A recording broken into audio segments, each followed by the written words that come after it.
I think it's pretty clear that Cody Rhodes is the current face of the WWE. Since returning at WrestleMania 30 in 2022, he's become beloved by the fans, whether it be his epic Hell in a Cell match with Seth Rollins or his back-to-back Rumble wins, and of course finally dethroning Roman Reigns off that legendary run he was having. We currently have a fighting champion that is deserving of the top spot. I've certainly got nothing to complain about as far as Cody goes, and I'm definitely one of the Cody crybabies that The Rock was referring to. But here are 3 things that I think the WWE should have done differently since Cody Rhodes returned. Now, some of these changes are going to feel a little nitpicky, but it's kind of the point. I've been pretty happy with Cody's return and how everything's worked out. I'm not even mad at the WrestleMania 39 loss, considering what we got, leading up to the Rumble last year and through WrestleMania 40 with him obviously feuding with The Rock and Roman Reigns.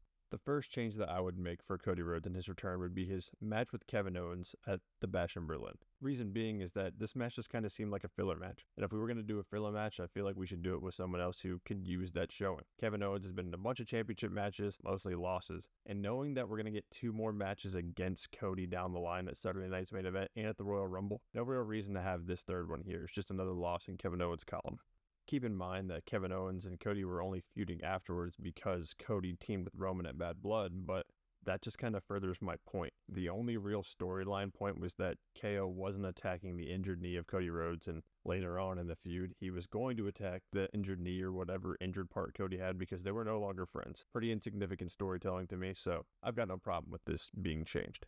As for who I think should be in the match instead of Kevin Owens, I would put Grayson Waller in this match. If you're wondering why Grayson Waller, I feel like this could be a match a la Cena versus The Miz at the Bash in 2009, or even Dom and Cody in Money in the Bank 2023. He's a guy who gets major heat. Cody's going to win no matter what. Like Cody was going to lose the belt to Kevin Owens there at Bash in Berlin. We knew better than that. So we might as well just put a guy in a spot where he can actually excel and show what he's got. And we haven't really done that with Grayson Waller yet, and I think that we should. So I would definitely put him in this spot. I mean, if he's big enough to host John Cena on the Grayson Waller effect at that random return he had, then we can give him a one-on-one match with Cody. We know he's going to lose, but just let him showcase a little bit. As for the second change I would make for Cody Rhodes' return, it would be the finish against AJ Styles in the I Quit match at Clash at the Castle. Now I'm specifically talking the finish. When it comes to AJ and Cody, they have great chemistry. Hell, they got a 5-star match from Meltzer at Backlash, so has nothing to do with the in-ring work itself. It's literally just the finish. I'm really used to I Quit matches being like blood feuds or just truly making someone's life hell, a la John Cena and JBL back in the day, or like when Jey Uso said I quit because Roman had Jimmy in a guillotine. Like things like that. They're just they cut a little deeper. So when AJ Styles said he quit because Cody Rhodes is going to hit him with the steel steps, I don't know, it just left me wanting more. Now look, I don't have the answer for what exactly the best finish would have been for this match, but I'm not on WWE Creative, okay? They can come up with that. I'm just saying that this left something to be desired, especially out of 2 great in-ring workers. I don't know, just make it a little more than that. That's all I'm saying. Now on to my last point. The last thing that I would change about Cody's current run in WWE was that he and Jey Uso should have held the tag belts for a little bit longer. No, I'm not suggesting that they should have had like a 6-month title reign or anything like that. The last thing Jey Uso needed at the time was another long tag team reign because, that's been his whole career. And obviously Cody Rhodes was destined to be the guy that's going to dethrone Roman Reigns. But at the time, it was a lot of fun for the fans. Obviously, this is what kickstarted the Yeet movement that we're currently living in today. And all I'm suggesting is that the title reign lasts for more than 9 days.